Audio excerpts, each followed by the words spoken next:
Shri Krishna Janmastami Mahotsava ki.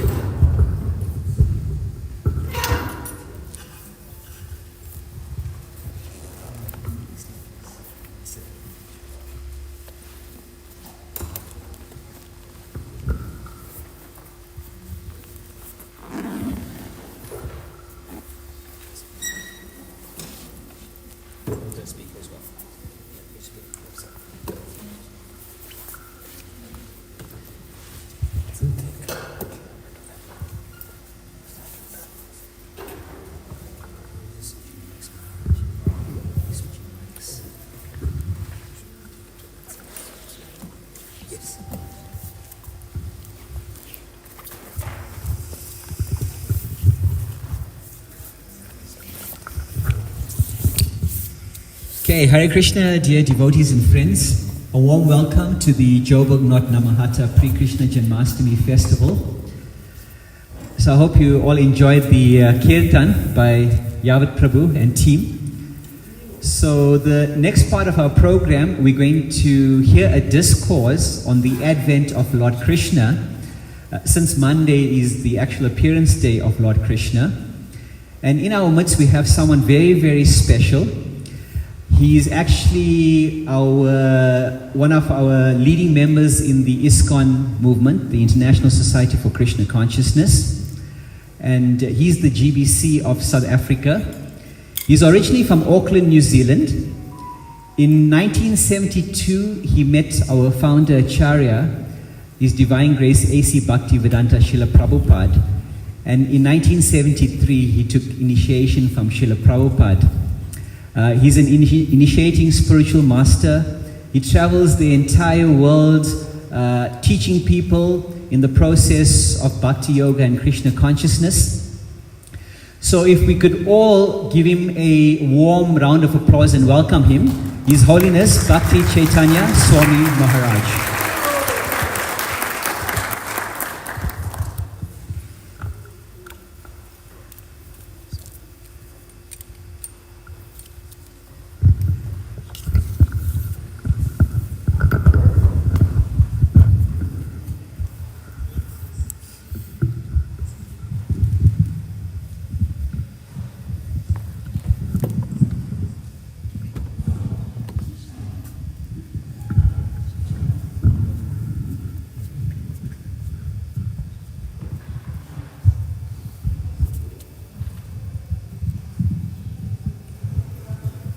Well, Hare Krishna to everyone. Oops, excuse me.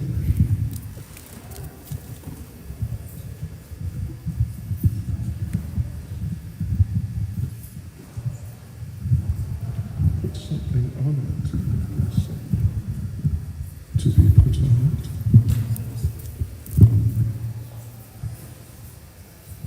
One moment. Ek minute. Just now coming.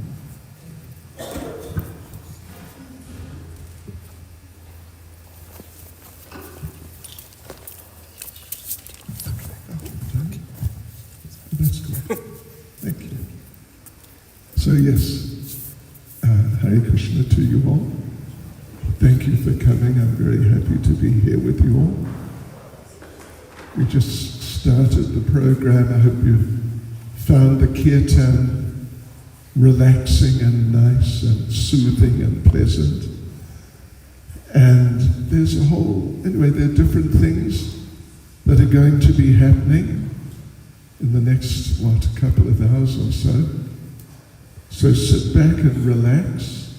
But for the time being, we'll say a few words about the appearance of Lord Krishna, who he is, what he is, and who we are also, and what's our connection with him. First of all, though, could you please repeat after me? Om Namo Bhagavate Vasudevaya.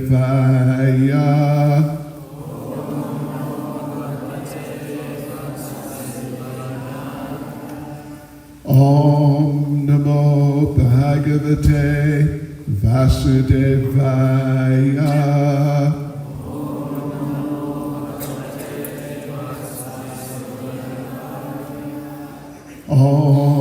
Namo Bhagavate Vasudevaya.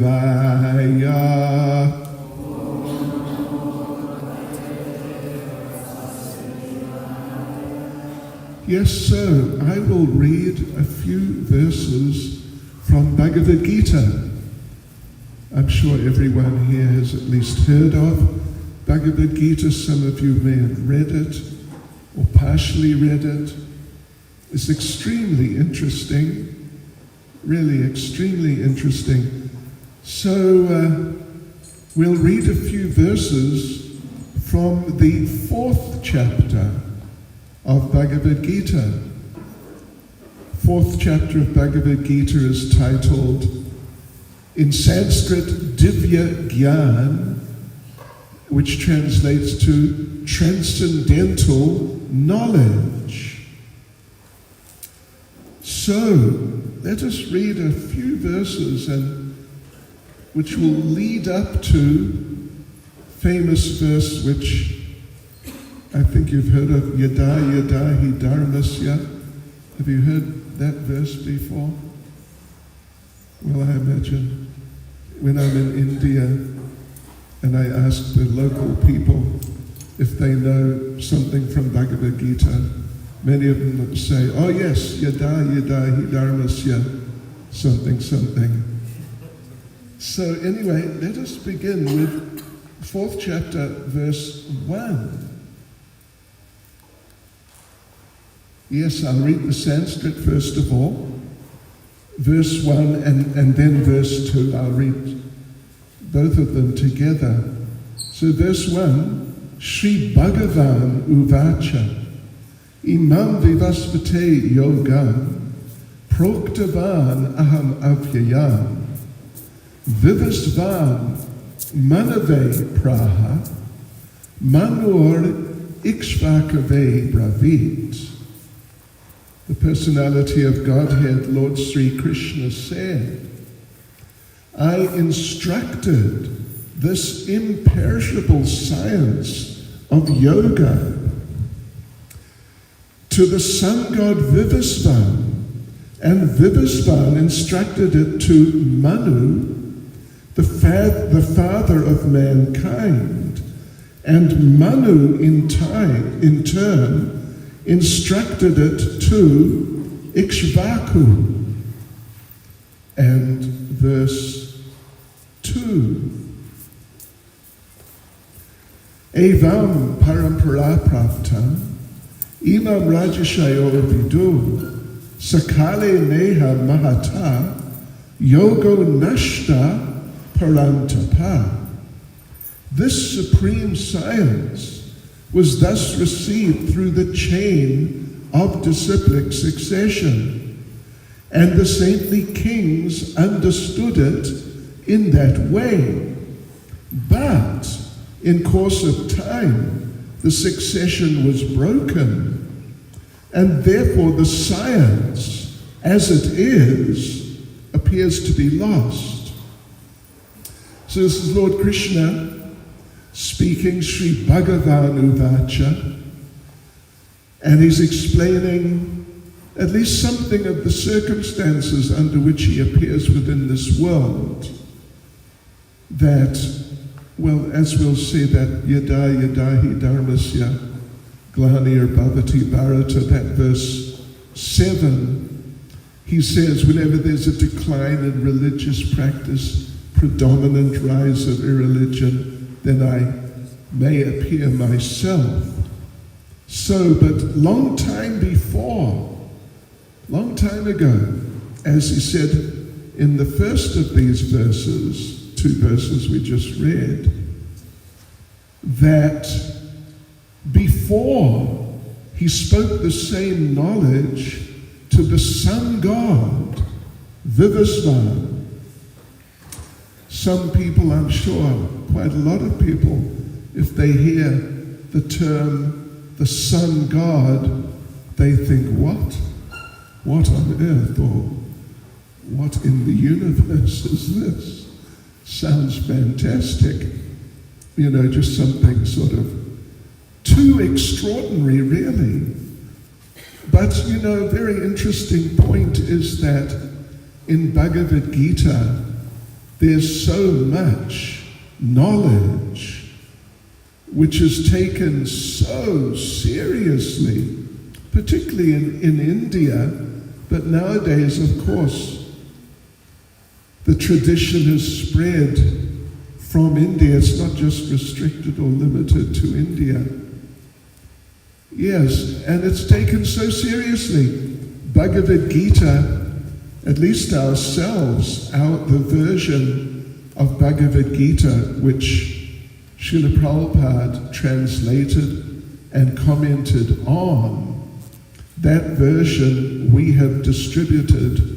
To be frank, I'm not exactly sure, but it's certainly more than 50 million copies. And there are other versions, like the Gita Press has a version which they've probably distributed a few 100 million copies. And the philosophy which is found in Bhagavad Gita is appreciated tremendously by educated people. Just recently, just this year, there's been a movie about the fellow who invented the atom bomb. You heard about that?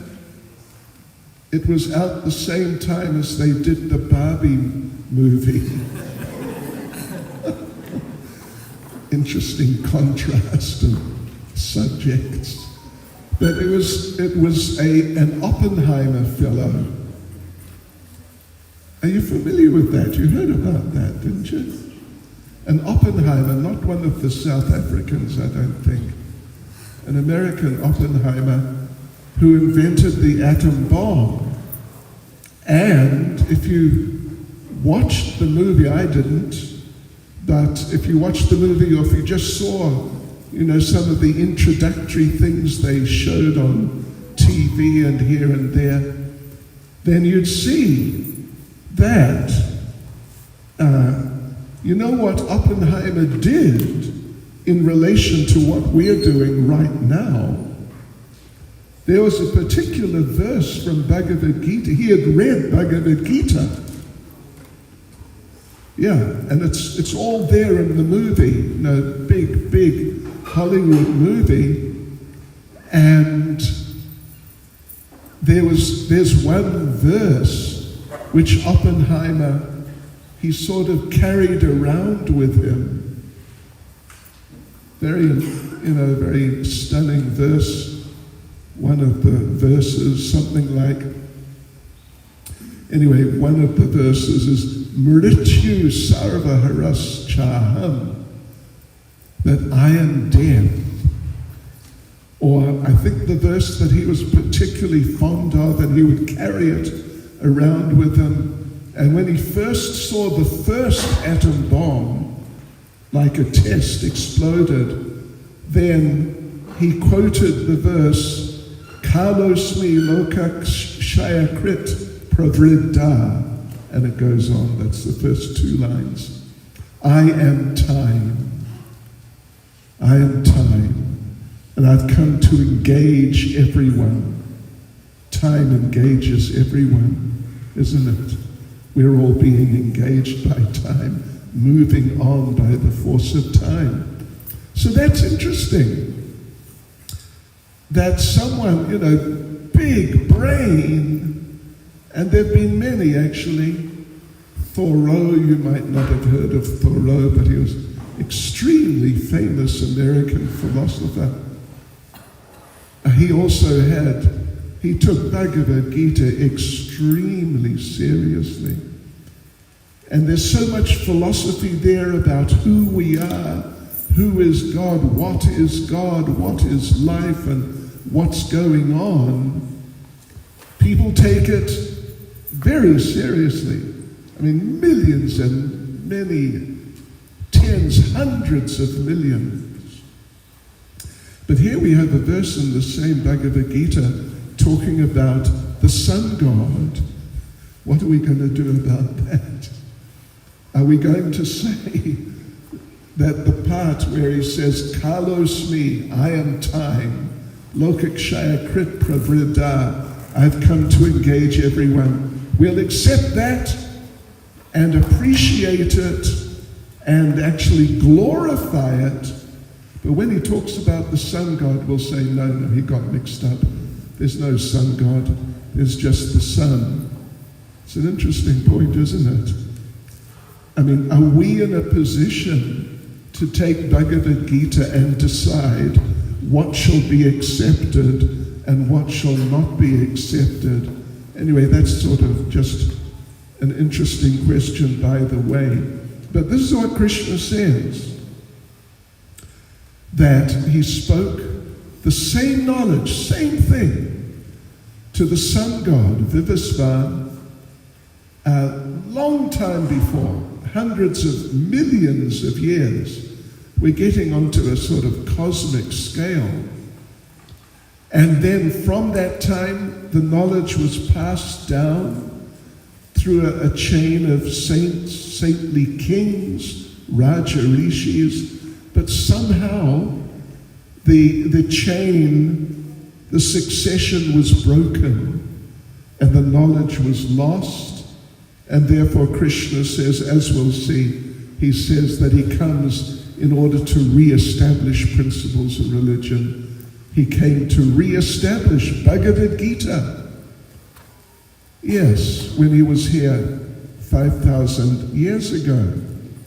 So anyway, but let us just carry on, because we're going to read a few verses. Well, one other thing I could mention, if you heard the Sanskrit of the first verse that I read, chapter 4, verse 1, it says, Sri Bhagavan Uvacha, that Bhagavan spoke.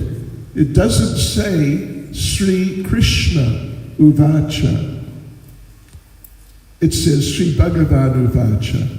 And in Bhagavad Gita, whenever, it's a dialogue, it's a discussion, Krishna speaks, then he's speaking to Arjuna, then sometimes Arjuna raises some point, Krishna responds to it, Arjuna raises another point, Krishna responds to that.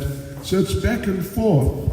And whenever Krishna starts speaking, what it says is, Sri Bhagavan Uvacha.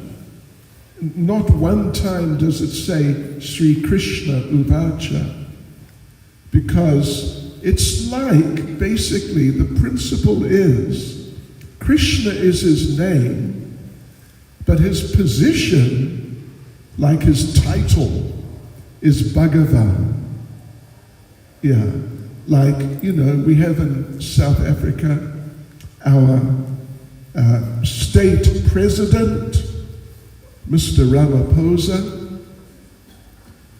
Anyway, okay, he's there. But he's also the president. So when he speaks, sometimes they say, well, the state president said this. And sometimes they may say, Mr. Ramaphosa said that. Yeah. So, in that sense, Krishna's name is Krishna. But his post, his position in life, like Mr. Ramaphosa, the president, is Bhagavan. Bhagavan basically is the Sanskrit word, the equivalent of our English word God. Basically. Literally, the term Bhagavan translates, Bhaga means opulence, and Van means one who possesses. So he is the person who possesses all opulence. Just all opulence, whatever you can think of, and many things we can't think of. But he possesses all of it. Like we all have a bit of beauty. I'm looking around, I see nice looking people. Look at this young man with his crown on. Must be the king.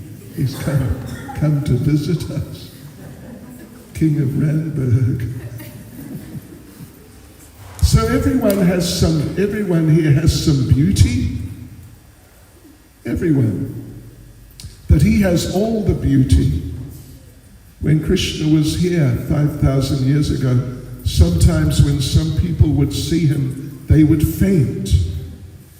Because his beauty was just so incredible, overpowering. They just couldn't sort of absorb it all at one time, and they'd faint. Did anyone faint when they saw you? Anyone? No. One person? Just one person? No? Really? Okay. Maybe in the future. Maybe not also. So yeah, Krishna's Bhagavan, possessor of all opulence, or you can say God. Okay, anyway, let's just carry on a bit here. So he spoke to Vivasvan, and the tradition was established, and it spread through different kings, saintly kings. And there it was going on all around, maybe all around the world actually. But then somehow or other the succession, the line was broken. Like in some of these royal families, they have the standard, only a male can become the king. And if there's no male, then the line breaks. But in this case, somehow, the line from Krishna, it broke. And now he's come to re-establish it. So then he speaks verse 3, listen to this. I'll read the Sanskrit. Saevaya maya tedya, yoga prokta puratana, bhaktosi me sakacheti, rahasyam hyetad utanam. That very ancient science of the relationship with the Supreme is today told by me to you, because you are my devotee as well as my friend, and you can therefore understand the transcendental mystery of the science. Just like, we've all been at school, some of us, some few are still at school or university like that. But otherwise, we've all been to school, and when you go to school, some people are good at science, some people are good at maths, some people are good at English, some people are good at art, some people are good at Afrikaans. Or Zulu. Some people, they study Zulu, they're good at Zulu. But some people are studying, for example, science. They're not good at art. It's not that all intelligent people are just good at everything. Some people are good at some subjects, and they're not so good at others. And some people are good at whatever those people, the first people, were not good at. Some people are good at that, but not good at what the first person was good at. So there are different types of intelligence. Intelligence, if someone's intelligent, it doesn't just mean one type of intelligence. There are different types of intelligence. Me, I couldn't, when I was at school, I was no good at art. I could not draw a crooked line. Would you believe it? What to speak of a straight line? And maths, I was not too bad, but not that good. But I was good at languages. Believe it or not, I studied Latin for some years. I studied French. I've studied Russian. Would you believe if you want, I can give this lecture in Russian if you like. It's my second language. So I'm good at languages, but I can't draw a crooked line. I just can't. It's beyond me. And, I tried to do bookkeeping for a while. I wasn't good at that. So there are different types of intelligence. And here Krishna is saying that he's explaining that science, the knowledge of this Bhagavad Gita to Arjuna, that knowledge which was lost, but now he's explaining it again to Arjuna. And Arjuna will be able to understand because he has a particular nature, you could say, and a particular type of intelligence. Krishna says, because you are my devotee as well as my friend, and therefore you can enter into the mystery of this understanding. Particular type of intelligence, devotional intelligence. And I don't know if you're aware, but later on in Bhagavad Gita, chapter 15, verse 15, anyone know? Chapter 15, verse 15, how many of us here are really sort of familiar with Bhagavad Gita? Well, he is. He's, TK. It's okay. Shayan Kara. Take a break. So Krishna says Sarvasya Chaham Hridi Sanivishto. I'm situated in everyone's heart. Hridi. I'm in everyone's heart. Mata, from me, smritya jnanam aponam. Smriti means remembrance. Jnanam means knowledge. Apohanam means forgetfulness. From me comes remembrance, knowledge, and forgetfulness. So if someone has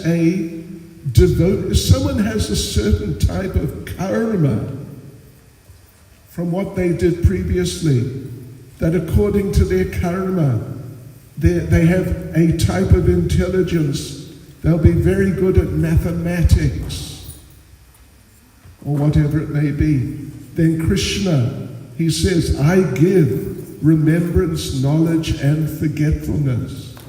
So he'll give that type of intelligence. If it's their karma to be good at maths, they'll find they're good at maths. But now Arjuna, he's a devotee. He is a devotee. He is a worshipper of Krishna. And he loves Krishna. He serves Krishna. He's dedicated to Krishna. So he is a devotee at heart. Therefore, Krishna gives him that type of intelligence that he'll be able to understand Bhagavad Gita. In the past, when I've met people, South African Hindu people actually, mainly, and I asked them, do you have a Bhagavad Gita at home? And many of them will say yes. And I asked them, so what did you learn? Some of them will say, I learned we're all God. Some will say, I learned there's no God. Someone will say, I learned my mother-in-law is God. That may be a bit better, but anyway. Yes, so they don't understand. They don't understand. They have these sometimes kind of funny ideas about what Bhagavad Gita is about.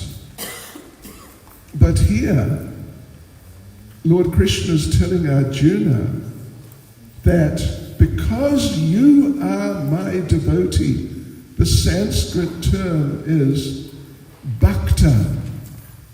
Bhaktosi me sakha. Sakha means friend. Because you're my devotee and my friend, therefore you'll be able to understand this. It will not help if you're just a good mathematician or, say, a good businessman, you can wheel and deal and make lots of money, but still you may not understand Bhagavad Gita because you don't have that type of intelligence.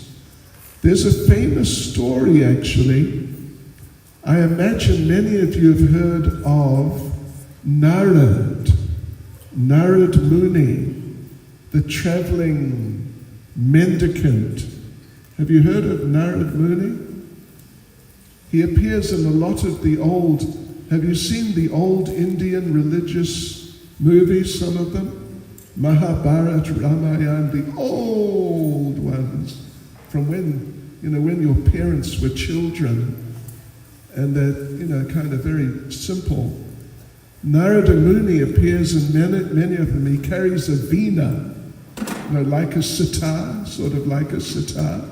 And he comes in and he holds the sitar and he says, Narayan, Narayan.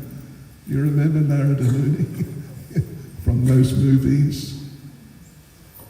So anyway, Narada Muni, there's this little story. Narada Muni, he was on his way to visit Lord Krishna in the kingdom of God. And as he's going, he met one cobbler, mochi, as they say in some circles, a cobbler. And cobblers work with leather, and traditionally it's considered kind of not a very high grade of occupation. Mochi. Kind of dirty. But he was a devotee.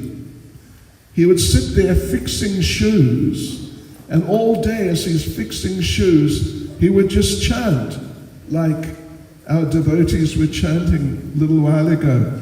Hare Krishna, Krishna Krishna, Hare Hare.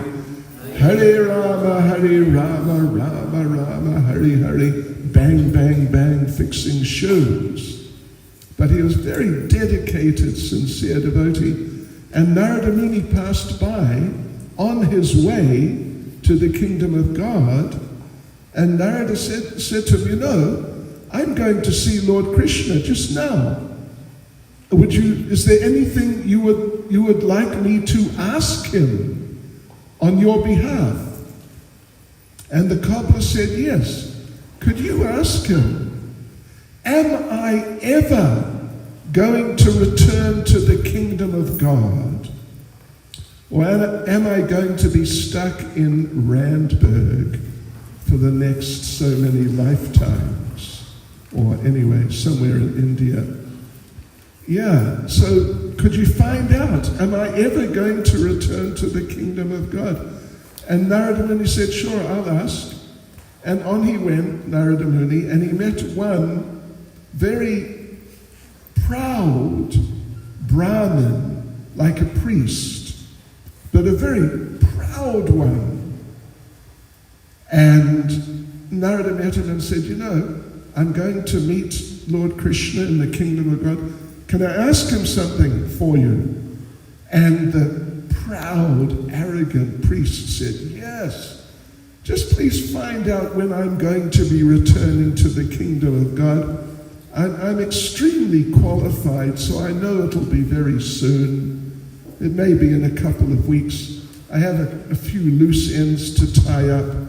I'd like to get them tied up first. So can you find out when I'm going to go to the kingdom of God?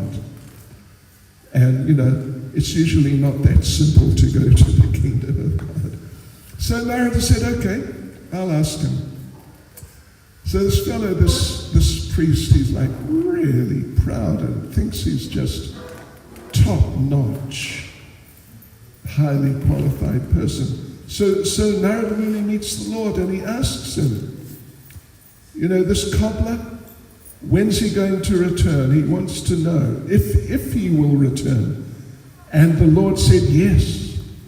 He's such a nice devotee, such a sincere devotee, always chanting my names and rendering service to me.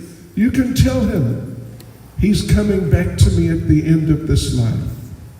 But that priest, he's so arrogant and proud and just, materialistic, thinks he's just great. He is, even though I'm God, I don't know when he's coming back to the kingdom of God, because he has so many serious spiritual problems like pride, arrogance, and so on. And Narada said, really? It's going to be like that? And the Lord said, yes. And if you want to know why I'm saying this, when you meet these people, tell them that when you met me, I was busy putting an elephant through the eye of a needle, and see how they react. And then you'll understand why I've said like this. So Narada Muni goes back, and first of all he meets the proud Brahmin who thinks he's just the best of the best. And the man says, okay, what did the Lord say? When am I going back to the kingdom of God? Will it be this week, the next week? Just tell me, I need to know. And Narada said, well, look, the Lord told me that even though he's God, he doesn't know when you're going to return to his kingdom. And that priest said, what? That's crazy. I'm so qualified.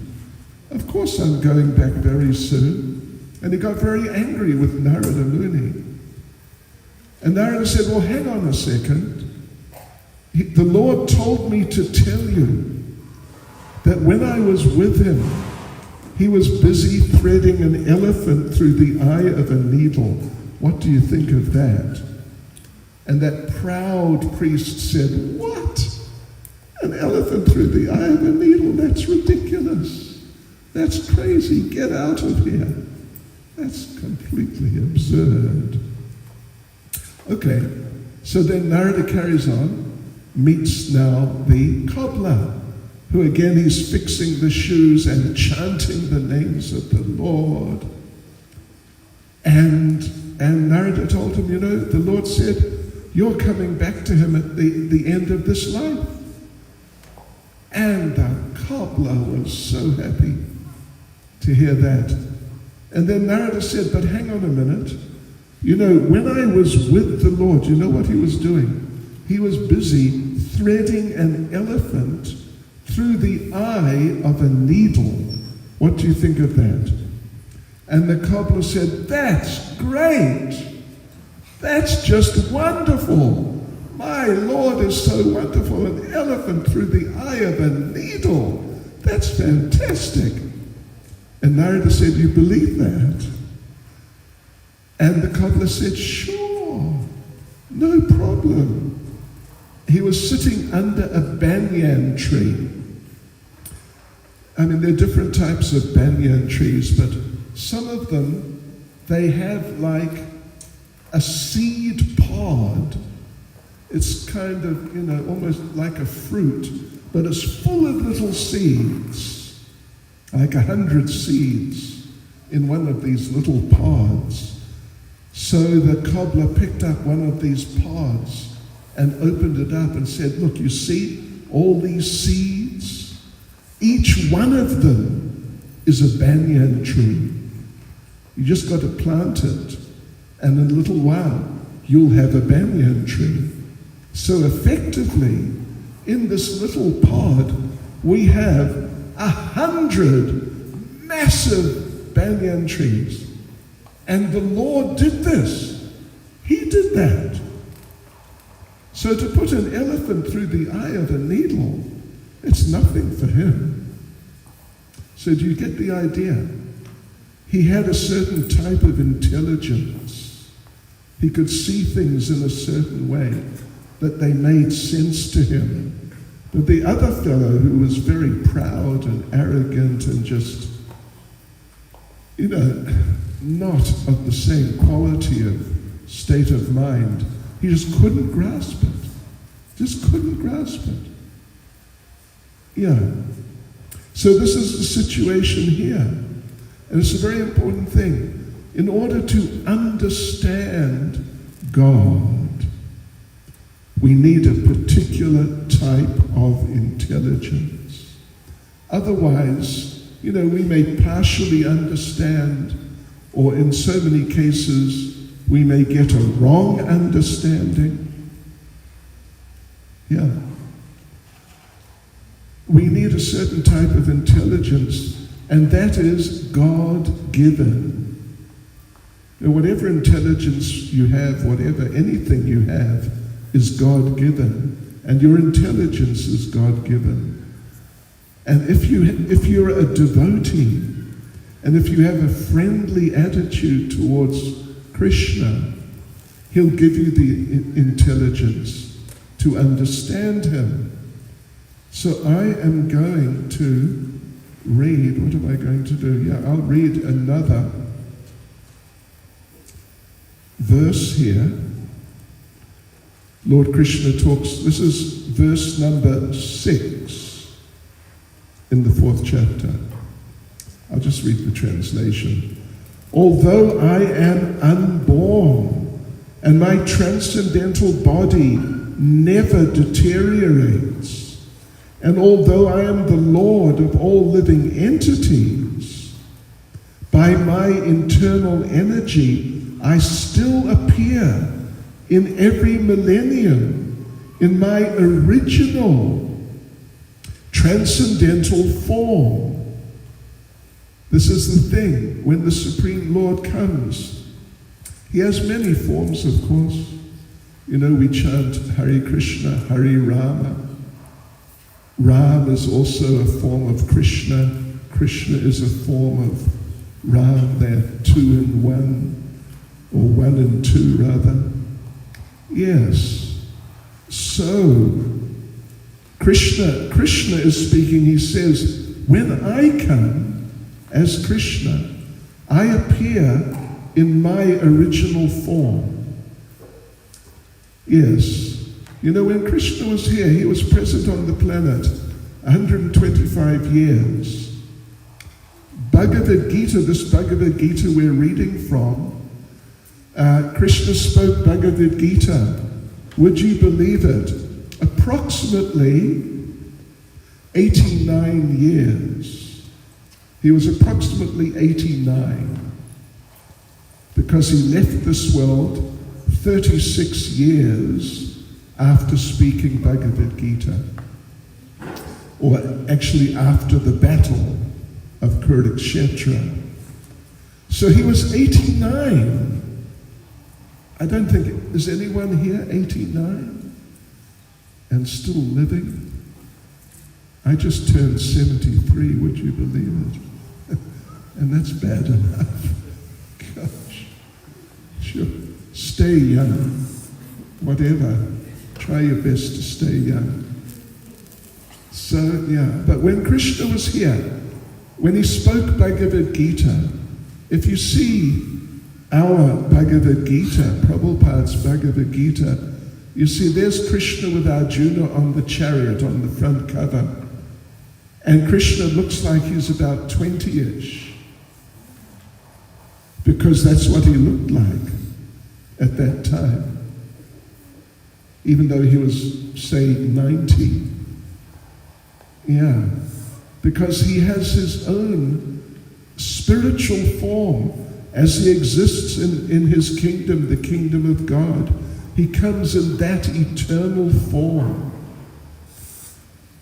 Our bodies, we take one body after another, life after life. This is what Krishna explains in Bhagavad Gita. We're all eternal spiritual persons. These bodies are like vehicles, basically.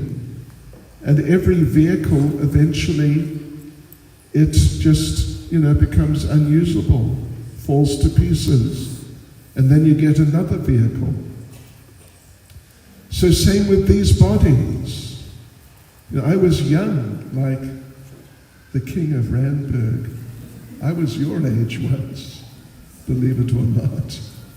I was a strong young man. I used to play rugby in New Zealand. Yeah, but look at me now, 73, hanging in there, but it's not like when I was your age. So the Lord appears in his original form. We come, and because we're attached to this material world in different ways, we get different material bodies in terms of what we're attracted to.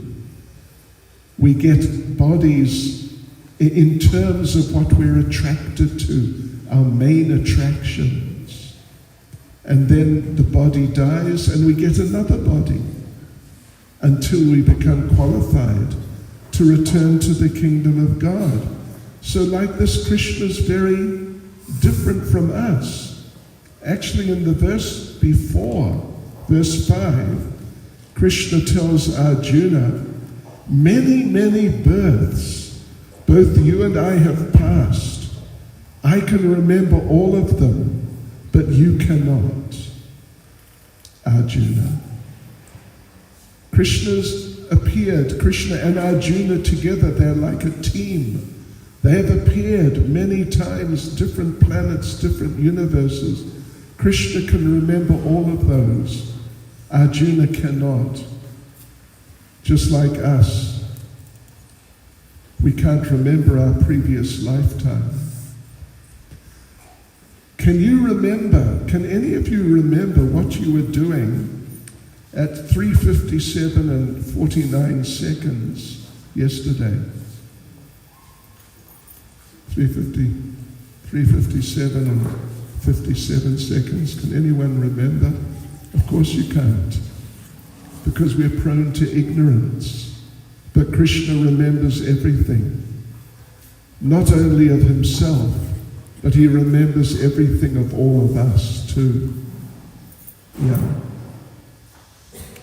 So like this is why we are celebrating Krishna's birthday today, even though he appeared plus or minus 5,000 years ago. But with respect, I really doubt that 5,000 years from now, people are going to be celebrating your birthday. I don't expect it. I really don't. But we're celebrating all over the world today, particularly Monday, millions of people are celebrating the birthday of Krishna Janmastami. Millions and hundreds of millions, actually. But, even someone famous like Gandhi, Mahatma Gandhi, or I said I speak Russian, I used to go to Russia. Lenin, on Lenin's birthday, they have a celebration. And some people come, they have statues of Lenin all over Russia. People come and put red flowers at the feet of Lenin, but that's just the old people, like my age. The young people, you don't catch any of them there, because, they're in the process of just forgetting about him. But Krishna here we are celebrating right now. So let me, just to conclude, I'll read two more verses. Verse 7, famous verse. Yada yada hi dharmasya gnanir bhavati bharata abhutanam dharmasya tadatmanam srijamyaham. Whenever and wherever there is a decline in religious practice, O descendant of Bharat, and a predominant rise of irreligion, at that time I descend myself. He's referring to, Krishna speaking, referring to Arjuna as descendant of Bharat. There was a king, King Bharat. And actually, traditionally, India is named after that king. You're probably aware of that. Mr. Modi is talking about changing the name of India back to Bharat. You're aware of that. And all these years, did you know, I don't know how many of you can read Hindi, but I first went to India in 1976, almost 40 years ago, almost 50 years ago, excuse me. And on the money, 100 rupees, 10 rupees, etc., etc. You know what it says? Reserve, if you can read the Hindi, Reserve Bank of Bharat. It doesn't say Reserve Bank of India. And in Tamil and Telugu and various other languages, Reserve Bank of Bharat. That's just by the way.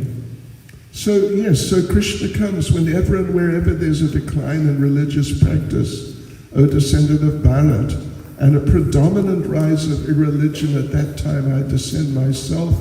And finally, verse 8, Paritranaya sadhunam vinashaya chaduskritam dharma samstapanartaya sambhavami yuge yuge. To deliver the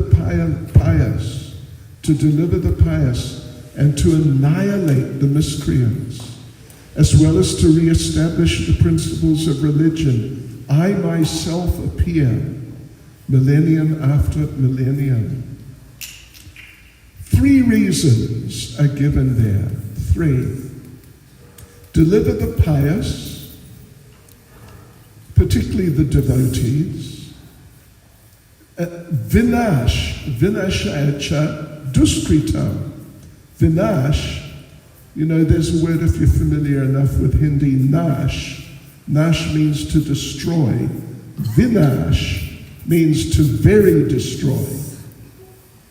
Yeah, it's a prefix of emphasis. Really destroy. Vinash. Cha duskritam. Prabhupada translates it as annihilate. Annihilate. The duskritanas means miscreants. And dharma samstapanartaya, re-establish the principles of dharma, of religion. So there are these 3 reasons. Protect the pious people, the good people, particularly the devotees. Destroy the really nasty people, means actually the super nasty people, not just ordinary nasty people, but the really nasty people. And then to re-establish the principles of religion, Krishna says. So interesting little point. I'll just close by making one interesting little point. That Krishna, to destroy the really nasty people like the Adolf Hitlers and the Stalins, the Idi Amins, and the people like that, well, he didn't even come. They were not bad enough. But generally, the bad people, the really bad people, he doesn't really have to come to destroy them, because they destroy each other. They destroy each other, like what's happening in Russia, Ukraine at the moment, the Israel, that area. You know about all these things. Many nasty people are destroying each other. And if they don't destroy each other, sooner or later they just die anyway. So it's not exactly that God has to come to destroy them. Otherwise they won't get destroyed. They're going to get destroyed, either by each other or just by time. So that's there. And even to re-establish the principles of religion. You get great preachers who come, and they established religion, like, for example, our Prabhupada. He came to the Western world, and how many devotees of Krishna were there? Not many, just a handful. And he even made people like me into devotees. Yeah. You know, one time I was in our temple in Chatsworth, and one elderly gentleman came in. We started talking, and I said, you must, come regularly, get involved. And he said, no, I don't think so. He said, because I'm Tamil, and this is a Hindi temple. And I said to him, you know what I said to him? I said, well, I live here. Do I look Hindi to you? And he had to agree I had a point. I don't look so Hindi. So actually, yeah, it's for everyone. But Prabhupada came and gave it, like in Russia. Despite all the problems, we have more devotees in Russia than we have in South Africa, at least. A lot more. And they're all Russian. Every single one, maybe other than 100 or so Indians who happen to be there. Otherwise, thousands, they're just Russians. So like this, to re-establish principles of religion, if God does not come to do that, doesn't mean it's not going to happen. It cannot happen unless he comes. No, it can happen without him coming. But to really pacify the devotees and satisfy the devotees, Krishna feels, I must come because my devotees want me to come. Therefore I'm going to come. And therefore he comes. When his devotees want him to come, out of love, he cannot stop himself from coming out of love. So that's the main reason the Lord comes. And we should all try to be devotees. We should try to practice what we've been talking about, what this program's about. We should try and do this ourselves. And just like Arjuna got that mercy, that type of intelligence to understand the science of Bhagavad Gita, we'll all get that intelligence. We'll get the mercy of the Lord. And our lives will change so much for the better.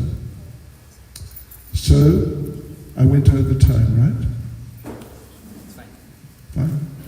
Shall I carry on? No, anyway, it's okay. So, thank you all very much for listening very patiently. Hare Krishna, Sri Krishna Janmastami ki jai.